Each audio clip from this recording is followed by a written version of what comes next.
Dave's here. I'm here. It's the Ball Boys. We're back I'm here. talking, Ed's here. talking some hoops. Ed's talking. Pretty simple. Hey, Dad. Pretty simple show today. We're gonna break down three teams. We're starting to get down to like the, you know, I agree. yeah, a postseason time. But look, let's just get right into it. It's been long overdue. The Cleveland Cavaliers, Oof. Dad, who are 55-10. 55-10. That's getting into like Golden State 72 wins, kind of territory.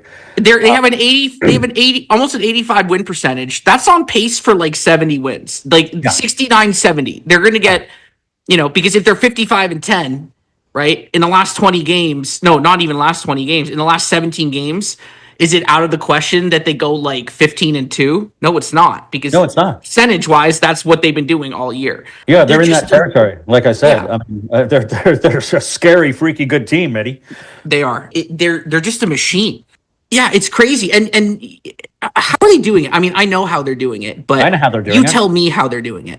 Okay, the ball movement is phenomenal. Their bigs are playing out of the world, like out of their minds. Mobley's playing great. It's. I mean, what's his name? The center. Jared Allen, your favorite Jared player. Allen. Oh my God, he's playing great. And then at their guard work, I mean, Mitchell and Struess and like all those guys, they're hitting their shots. Garland. Oh yeah, like, and then they got DeAndre Hunter. Oh my God. Yeah, hold that thought. We'll get to DeAndre Hunter. Just to give you their statistical profile here, they are sixth in defense, first in offense, right? Right where you want to be. And but the story with this team is the offense. Obviously, Yeah. they're a very good defensive team with Mobley Yep. and Allen inside, but they're first in points per game, eighth in assists, sixth in assist percentage. They're fifth in turnovers, so they don't turn the ball over. But here's the big crux of it: second in 3-point field goals taken, and first in 3-point field goal percentage. So they take a shitload of threes and they make a shitload of threes, and that's what this team does. Now in the And playoffs, that's and like they match up very well in that respect with Boston. right, because Boston takes a ton of threes. That was their formula. It's just an efficient offense. They have a closer who can finish games, and their backcourt is virtually unguardable because if one of them doesn't have it, chances are the other one does. And if they both have it, you're fucked. And Mobley has taken a step. Evan Mobley's numbers this year, he's basically 19-9, 56% from the field, 37% from three. Like he's Not shooting bad. 37% from three. He Not bad. averages almost 2 steals and a block per game. Sorry, almost 2 blocks and a steal per game. I mean, he's taken a huge leap. Yep. I give Kenny Atkinson a lot of credit for what he's done with this team. And then Yeah. Well, Kenny's done a fantastic job. I love Totally. Kenny. right, I thought he was a great coach. When he was with the Nets, and he was a great assistant coach.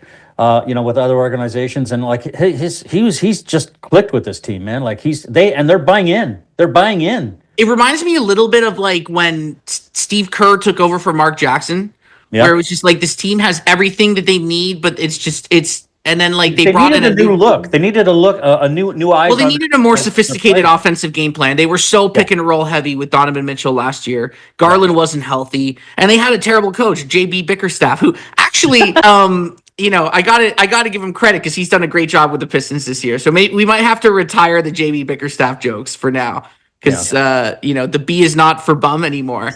Yeah, it's for bearable. Yeah. Good old JB. But no, look, I mean, he's completely elevated that whole their offense. There's and then the thing I love is and you mentioned DeAndre Hunter, you're right. Like that trade with Atlanta was one of those really smart under the radar moves because Steal. yeah, right. And like they have Struess who can like just run off pin downs. They have Hunter, they have Isaac Okoro in the rotation. So they have just a trio of wings that they could bring in. And look, the reality is like they're going to have to go through Boston. And is he perfect? No, but he's another guy that you can throw at Brown and Tatum. Yep, Right. exactly. And same thing with the Knicks and their wings, right? Like he's just another body that you can throw out there and you can trust to play 15 minutes in a playoff game. And Ty Jerome, we haven't talked about, who's everybody's favorite bench guy this year. I mean, like this kid he's come out of nowhere. He was like a journeyman. He was a great college player, won a national title in Virginia, but I mean, it hasn't clicked. And then all of a sudden this year, I mean, like it's very similar to the luxury that the Celtics have with Pritchard, because Right. they can just like say, "Hey, Donovan Mitchell, you're sitting against Portland tonight, once or Garland, right? Like take the night off once every 5 games, and we'll start Ty Jerome, and he'll play 35 minutes and have 8 threes and 27 points, right? Right. Like, and it's just they don't miss a beat. It's a Yeah. really fucking good team, man. Like, Really good. Really well coached. They're precise. And what I love about their offense is their ball movement, man. Like it's so quick, boom, boom, boom, boom, boom, boom. Like Golden State did in that championship 72 win season. well, they didn't win the championship when they did when they That's true, but they still lost to LeBron. They were a brilliant ball movement team in all those years of their championship Yes. glory. They were So Spurs 2014, but it's funny. We Spurs haven't talked 2014 about- exactly. Yeah, we haven't talked about Cleveland a ton this year. I remember we did a podcast I want to say mid-November because they started 10-0. Yeah. And we did have a chat about them on an episode and kind of is this for real? And I think we were both like, yeah, it's for real, but I'm still taking Boston.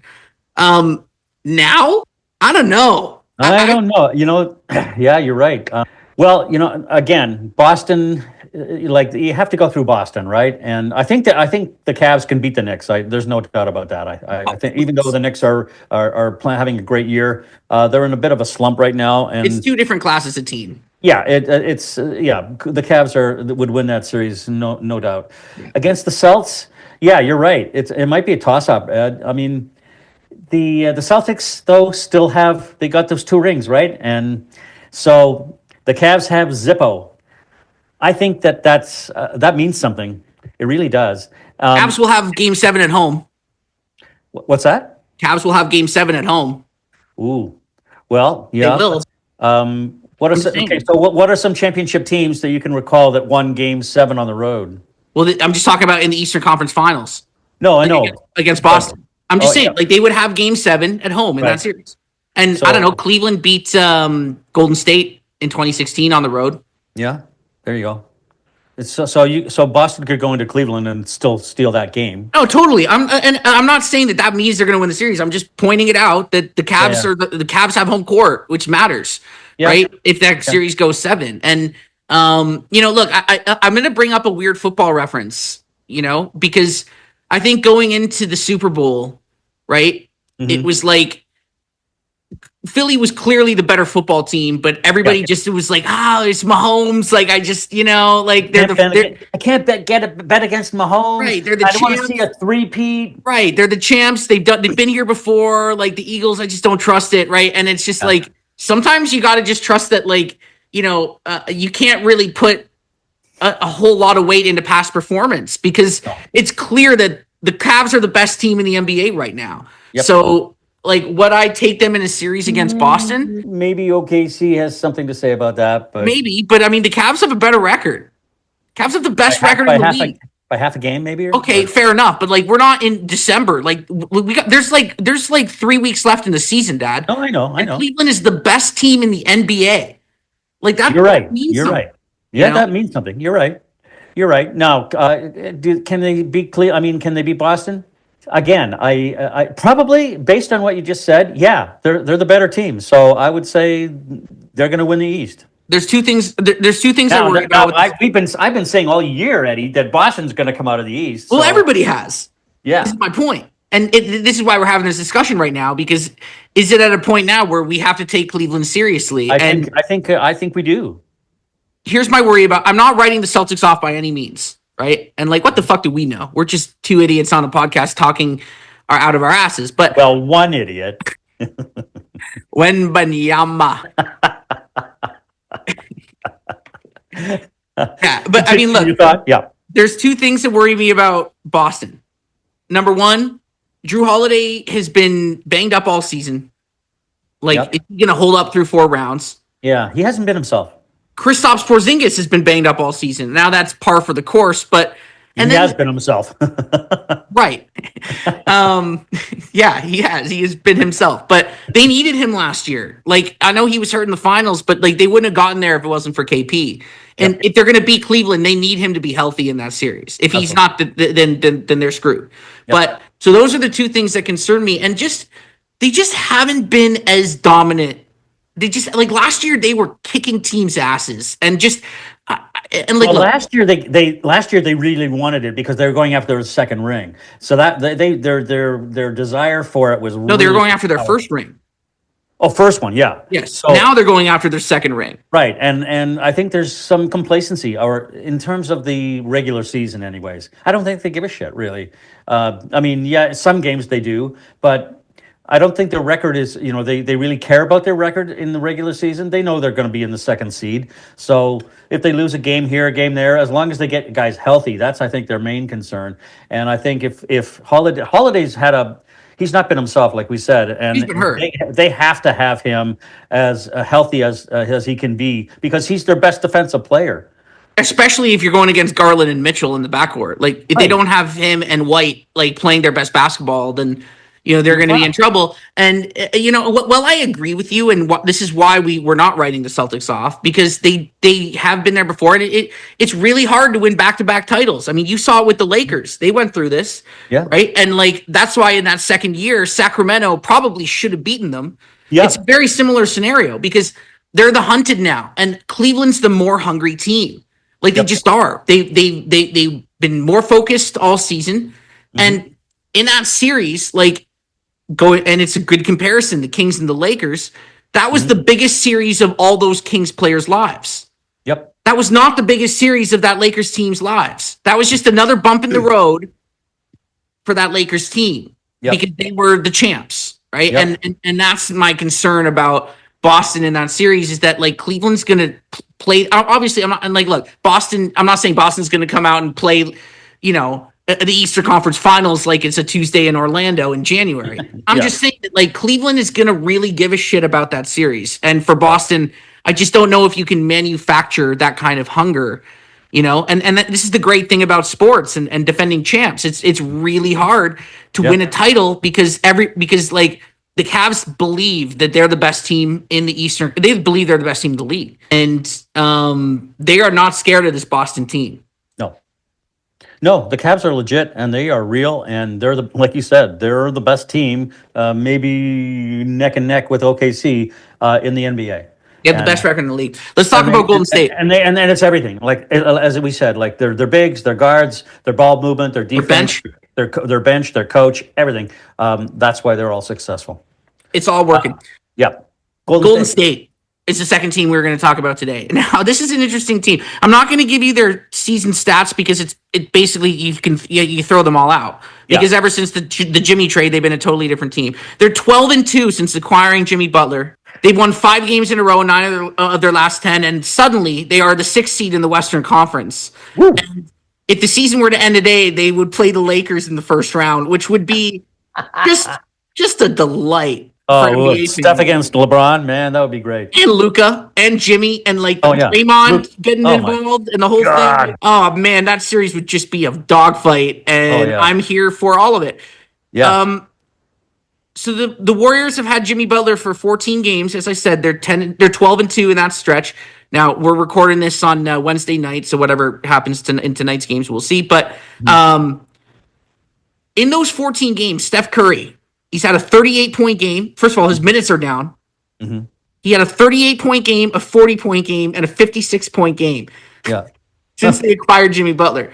And that's the biggest thing that I think it's unlocked. But I'll say that. You tell me what your take is on this new look Warriors team. Well, that's exactly it, Eddie. Like when Jimmy Butler was not on that team, Steph was the only really offensive threat that they had, and so everybody was king on Steph. He was getting double, triple, quadruple teamed every single time he touched the ball. And so once Jimmy joined the team, then he provided another opportunity for a scoring opportunity for that team. And now somebody has to go out on the perimeter or wherever Jimmy is and guard him. And so it has allowed Steph more freedom, more space to get his shots off, to find his shots. They're finding each other. Jimmy is passing the ball to everybody. He's getting everybody involved, which is great. And he's revived that team. But that's really what the answer is. I mean, in answer to your question, he's created space for Steph. Now, I just want to interject quickly and just point out that it is a little gross, and I hate these situations where It's yet another instance where a superstar is being an asshole and basically throws a tantrum and gets everything that he wanted. So just gonna flag that. I'm sick of Jimmy Butler's crap as Oh, a so am I. basketball fan. But you're right. And the two biggest things that it's unlocked with Steph, number one, it's given them a low post threat Yep. that they have. And I know like the casual NBA fan wouldn't think of Jimmy Butler as a low post player, but he is. That's where he operates, in that sort of mid post, Mm-hmm. right? Like they've never had a true center that is a guy that can take advantage of those matchups. I mean, KD, I guess, he did a lot of his work in sort of that, like, for like In the paint. mid post kind of area. But Yep. Jimmy's like a back you down kind of, like, he's like, I don't know why, but Jalen Rose kind of comes to mind Mm-hmm. as like a 6'9" guy that just, he did all his work on the block, and it was all Yep. footwork and strength, and but it's that piece of it, and that's completely unlocked a different element of their offense. And then number Mm-hmm. two, it gives them it's a switch attack, and Mm-hmm. what I mean by that, and you're gonna understand, but for our 17 listeners, I'll explain it. Steph hasn't had a pick and roll partner that you have to worry about, right? And when you're running a pick and roll, what the other teams can do is they can sell out and blitz or switch. So it takes Yep. away Curry's advantage when he's coming around that pick and roll. Now Mm-hmm. with Jimmy Butler, if you blitz, or even if you just switch and send the big man out to Steph, then you have a point guard guarding Jimmy Butler. And all Yep. Steph has to do is just throw a little entry pass in at the top of the key, and then And you got a Jimmy's going to mismatch. back him down and take him to school every day, every play, right? Yeah. And like Draymond was never that kind of threat offensively. I Nope. mean, the last time they've had a guy sort of like that was, like, honestly, Andre Iguodala, Yeah. and Jimmy's a better version of that. And it's really unlocked Steph in a way that he's been invigorated. Yep. And this team is for real, man. Like, can they win a title? I'm not sure if they have the depth. Having said that, like, there's a lot of kind of fun young guys I like on this team. Yeah, I mean, hey, listen, he's like you said, has invigorated that team. Steve's done a great job of finding things like how to integrate Jimmy into their offense and defense. And yeah, it's worked so far. I mean, and they're a fun team to watch.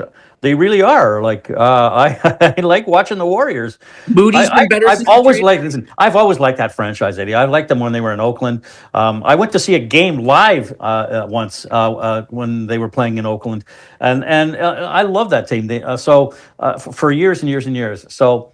I'm glad, and I'm glad in all those championship years when they were fighting against Cleveland and blah blah blah, and against the Raptors. But they had a great run, and they still are a great organization. So I'm glad to see that they're, because they were shitty earlier this year, Eddie. They really sucked. We were at game 2 of the finals in 2019. We were there live. Yep. I don't think I've ever been more frightened as a basketball fan of another player in a moment than every single time Steph Curry caught the basketball in that game. It's just like, oh no, every time it's before he even shoots it. Yeah. Every time he catches the ball, the whole crowd's just like, no, because you know what's going in. Yeah. Yeah. He's an amazing player. I'd say him and LeBron are the defining players of this generation, like the post Kobe era. I'd say it's him and LeBron. Yep. Is this team going to win a title? I mean, look, like, they won a championship in 2020 when his second best player was Andrew Wiggins. I mean, I don't know. Like, there's a couple other teams in the West that we're still going to get to that I think are really fucking good, but at least they're relevant again. And at least they've given themselves a puncher's chance in the tail end of Steph's prime. It's just worked out perfectly, you know? No, it's good to see them. They're solidly in sixth place, and Do you think that they overtake Houston for that 5th seed? You know And what? avoid the Lakers? That's a really good question. Houston has dipped a bit. They were really a red hot team earlier. We talked about them. We Yeah. talked about them. And but they've faded a bit, man. Like, so I don't know. That's possible. They might. Here's take the thing. dip spot. They're still 40-25, Dad. Like, they have a really good record. Right. But you're right, they haven't been as good. Freddie got hurt, and that really impacted it. As much as we make fun of Fred VanVleet, like, he's really important to their offense, I especially mean, down they the lost stretch. to the Raptors, didn't they? Yeah. Yeah.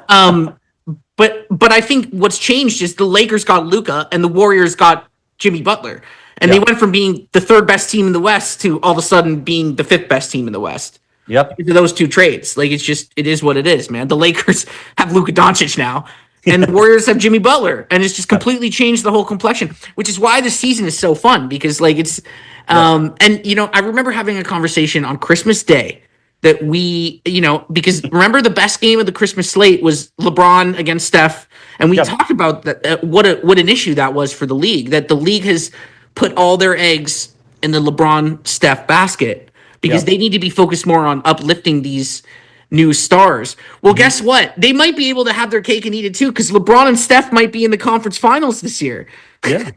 Yeah. As crazy as that may sound, yeah. which would be just an insane. Oh, wouldn't that be sweet? Oh my God, that would be man, that'd be a series.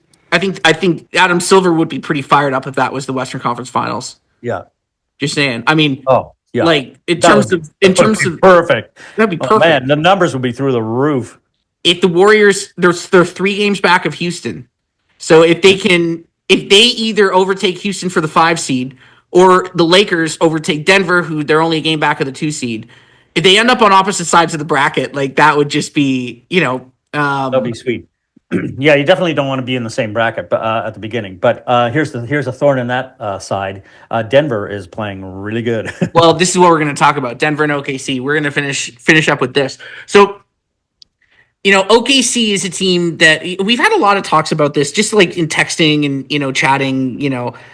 Are we being unfair to the Oklahoma City Thunder? Yeah, I think so. I don't think they get the respect that they deserve. I really don't. And they're having a season just as good as Cleveland. I think they're Yeah. maybe half a game behind. And like we talked about Cleveland, they're a complete team, man. Like they got Shea, who's a superstar. They got inside great players like Hartenstein and Jalen Williams is having a great year. Dort is playing great. Their bench is Chet Holmgren is back healthy. Their bench has been playing great. It's a complete, and they got a great coach. So they're a complete team. And I mean, Shea's just been like you talked about Steph going for 38 and 41 and 56. Look at what Shea's done recently. I mean, I know. It's insane. So the Thunder are 53-12. It's just insane. So they'll win 67 plus. Yeah. They're the best team in the Western Conference statistically.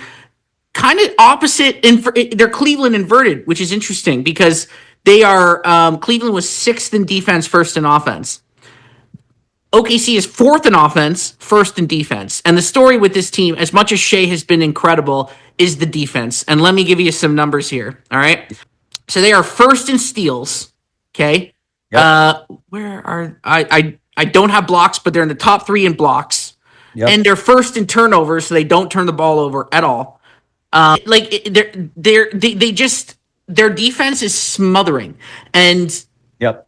that's their calling card, and those, if you play defense like in the playoffs, that bodes well. And like Cleveland, they have a true closer who can get any shot he wants at any time of the game. Now, Yep. we talked about this a couple episodes ago. Is their second banana good enough to win them a title? And I'm not saying Jalen Williams is not good enough because he's been amazing this year. He's had an amazing year, man. I'm I love just the guy. saying that would be the question. But look, everybody's been questioning them because they're young and it's unproven, and it's sort of similar to the Cleveland discussion. But at a certain point, you go, okay, I understand all that, but this team is clearly the best team in the Western Conference. Well, I would say yes, and yes, absolutely, exactly what we just touched upon with Cleveland. Yeah, they're the best team, and so in every series that they go into, we would expect them to win, and I think they can beat anybody in the West. Now, there's some really good teams in the West, Eddie. Like Denver is a scary team. Yeah. They still got Jokic. They still got the best player in the fucking world, and Minnesota's been playing great. The Lakers have been playing great. Golden State is resurgent. Memphis is still in there. Memphis is still in there. You're West right. is loaded. Everybody forgets about Memphis, but they're still a good team. Yep. So, I mean, the West, yeah, you're right. The West is loaded. So, for OKC to be playing at that level and to play defense at that level, yeah, I think it's a really good sign. And hey, man, I think they're going to come out of the West. I really do. I 95% agree with you. There's one team that I think it's so hard. There's one thing, I'll say it. There's one team that I would pick against the Oklahoma City Thunder, and that's the Denver Nuggets. And we're going to talk about why right now. So here's the other big question here, because Shea has been, the MVP favorite. Mm-hmm. And I do think that there's some voter fatigue. Like, it's just one of those years, man, where like Jokic has been clearly the best player on the planet, but like, because Shea's team has been so much better than everybody else's, and because Shea does so much and his stats are so out of this world, they're going to give it to Shea. It's similar to when Derrick Rose won the 2011 MVP, and it was like the Bulls were the best team in the East, and it was a great story, and it was just a young up-and-coming guy, and he won everybody's hearts over. But like, LeBron's stats on that Miami team that year were so much better. You look back at it now, and it's just like LeBron should have been the MVP, but he had won 2 in a row, and they were like, you know what? He's won 2 in a row. We're tired of it. Let's give it to somebody else. And this is exactly what's happening. But in 15 years, we're going to look back and we're going to go, how the hell did Nikola Jokic not win the MVP? Yeah. And I'm not saying Shea doesn't. I love Shea Gilgeous-Alexander. I mean, I do too. I do too. But I read a crazy stat about Jokic. I mean, he's averaging a triple double this year. Is that what I heard? Like, is that right? I'm going to go through the numbers right now. So here's Shea's numbers, okay, which are pretty fucking crazy. He's averaging almost 33 points a game. That's like James Harden, Kobe Bryant, Michael Jordan, and Wilt Chamberlain. And those are the only guys who have ever scored more points per game in a season. Right. It's like, that's it. It's like Chamberlain, Michael Jordan, Kobe Bryant, and James Harden when he was taking 1 million shots a game on Houston. Yeah. He's averaging 33 points a game, 6 assists, 5 rebounds. He shoots 52% from the field as a point guard. Jeez. He's a 37% three-point shooter, 90% from the line. He averages 2 steals and a block. 2 steals and a block. Okay? Wow. Yeah. Not only that, highest usage rate guy in the league. Highest usage rate guy in the league. He has the ball in his hands more than anybody else on the planet. Yep. He averages 2.5 turnovers a game. Like, those are incredible numbers. Yeah. MVP numbers. Nikola Jokic is averaging right now, as we speak, 29 points, 10.5 assists, and 13 rebounds a game. He's shooting 57% from the field, 43% from 3, shooting 43%. Dad, he's the second best 3-point shooter in the league. Who's the first? Malik Beasley. Oh my God. Wow. That's just percentage-wise. Yeah. He's shooting 43% from 3. That's nuts. 80% from the line. Yep. 1.8 steals, almost a block, 3.5 turnovers per game. He has 29 triple doubles. And the kicker, he's a center. Right. So, like, you know. Yeah. I'm sorry. I mean, if as much as I love Shea and his team has got the better record, I can't still give it to Jokic, man. Like those numbers are scary good. Like they're just freaky good. For a center to average a triple double, you just don't see guys like that. They don't come around very often. He's one of the, like, I don't care if he only wins one title, which we're gonna get to in a second, but he's without a doubt a top 15 player. Like, I'm sorry, he all like, time. Like, he's better than Barkley. Yeah. Oh God. Yeah. He's better than Hakeem. Yeah. It's nuts. Is he better than Oscar Robertson? Well, I don't know. What's Oscar's case? Hakeem did win 2 rings, Ed. Who cares about rings, Dad? Yeah, I guess. You can't just put, like, this guy is. Well, no, it means something. It means something. Look, the only reason why Hakeem won 2 rings is because Michael took a retirement, thing playing baseball, right? Like, I'm sorry. Like, he has one ring. He had to go up against Patrick Ewing and the Knicks. Dad, the stats are overwhelming. And here's the thing. The second best player he's ever played with is Jamal Murray. Yeah. Like, come on. Yeah, I know. Look who LeBron has played with. Oh, I know. Look who MJ played with. He played with Rodman. He played with Scotty. Like, all these legends. Yeah. Kobe played with Shaq and Kobe played with Shaq. He played with Gasol. Like, Gasol. I'm sorry, but like, the guy's, he's literally never played with a better player than Jamal Murray. Yeah. And just year after year, they're in title contention. Oscar Robertson has 1 title. He's 1 ring. Yep. And what's his case for being top 10? Well, he averaged a triple double. Hello. Yeah. Hello. Yeah, you're right. So we just went through the numbers, Dad. 29, 10 and a half, and 13 is what he's averaging I know. as a center. Yeah, I know. It's crazy. And he's the second best 3-point shooter in the league. Yeah. I mean, I know. it's just like, look, I think Shea's going to win the MVP. Yeah. I mean, Jokic deserves it. He's got the numbers, but Jokic deserves it. I'm just telling you what I think is going to happen. Like, it's the same thing as, like, I thought that Adrian Brody was going to win Best Actor, but I, in my heart, thought that Timothy Chalamet should have won Best Actor. I was hoping for Timothy Chalamet, and I was shocked that Adrian Brody won because I don't like Adrian Brody. I can't stand him. You know, he's a pretentious method guy. Yeah, I can't stand him. You know, he's got a massive nose. You know what that means. Yeah.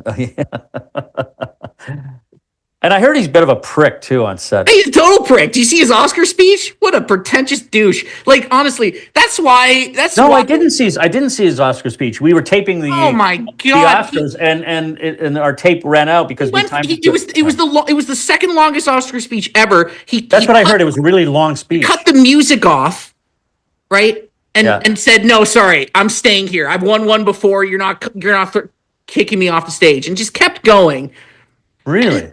Went on this whole pretentious left-wing rant, and it's like, listen, buddy, like, let's be real. Your movie it premiered on Apple, so like, if you really give a shit about, like, if you like, you're in no position, a moral position, to give us any kind of lecture, you know. Right.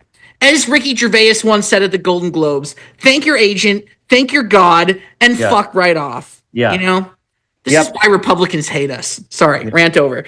Yeah, all right. For guys like Adrian Brody, I'm sorry. He's just a pretentious douche. Yeah, I don't like him. Never liked him. He's like Shea. No, I'm kidding. All right, we'll finish here. All right. See, we were both agreed that Shea's going to win MVP, but Jokic should win MVP. Yes. Agreed. All right, well, let's just get right to it here, man. Is Cleveland coming out of the East? No. I say yes. Okay. Is OKC... I'm still going with Boston. I really am. Is OKC coming out of the West? Absolutely. I say no. Oh, wow. Okay. I say Denver's coming out of the West. Denver's coming out? Interesting. Okay, well, there you go. You have Boston, OKC in the finals as of right now. Yes. Who do you have as your title winner? Because we're going to do this after every show from now on. I'm going to go with the hot young club. I'm going to go with OKC wins the title. I'm picking Denver over Cleveland in the finals. Ooh, okay. Both of those possibilities are pretty good. It's just and look, I know how good OKC's been. I know how good Cleveland has been, but this Denver team, man, there's something like there's something there. You're right. They're scary, man. They're really fucking scary, and I'm not. It's. I know I'm contradicting myself because we just talked about the Mahomes thing where it was like. I know Philly's a better team, but it's Mahomes, man. He's just gonna find a way. Like, I gotta say, Jokic just earned that level of respect for me. Where I just can't bet against that guy. Yeah.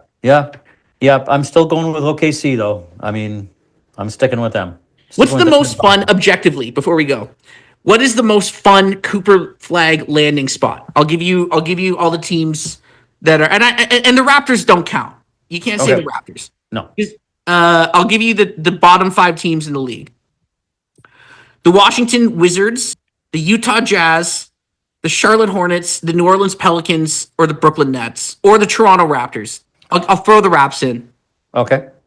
The most fun, where I think he's going to go, or where he'd be the best, most successful? Yeah. Like, as a basketball fan, where do you think he would thrive the most out of? And I'll throw Philly in that as well. Yeah, because those are the teams that all kind of have a puncher's chance at him. It's Washington, Utah, Charlotte, New Orleans, Brooklyn, Toronto, Philly. Those are the teams that have a shot. Right. Well, based on the odds, I mean, you know, you think it's probably going to be one or two, like Washington or Utah. But I mean, it's usually never the worst team that gets the pick. Right, exactly. I mean, I would, hey, being a Raptors fan, obviously I'd want him to land on the Raptors. That would be my first choice. But realistically, the most fun, I think, I hope he goes to Utah, man. That team is really young and they got some good young talent. Kessler is a really great guy, young guy. I love that young core and he'd be a great fit, man. It's a good take. I was going to say the Brooklyn Nets. New York market, got a good coach. They're feisty. I like some of the young guys they have. I don't know, but obviously I think the Raptors with what they have going on, like in terms of the talent that they have. Like if you were to play He'd be buried for the first year. Well, the maybe. Raptors, No, yeah, the Raptors. well, I disagree. I think Oh, maybe. I think that he could. I think they'd be a playoff team the first year. Oh, yeah, I If you guess. had a starting lineup of quickly, they'd probably trade R.J. Barrett if they drafted him. So Yeah. but quickly Ingram, Cooper Flag, Scotty Barnes, and Jakob Pertl with whoever you get from the Barrett trade. Right. I don't Yeah. know, man. That's a fun team. Yeah. Yeah. It's a lot of talent. Yeah. But he also could be a nice fit in Utah, like I said. He'd be and they're at the right age where he'd be perfect as they develop along together. I think he'd be a really good fit there. Kind of like Houston, the way Houston kind of went along. I just hope he doesn't go to Charlotte or New Orleans. Yeah. It's just where people go to. They'd be buried. Those teams have been It's stuck where for you go centuries. to, like, honestly, like, Yeah, it's where you go to die. yeah, your career Basketball dies. player. All right, let's wrap this up, Dad. I'll see you next week. We're getting closer to the playoffs. It's exciting. Yeah, man. All Very right, exciting. see you All right. later.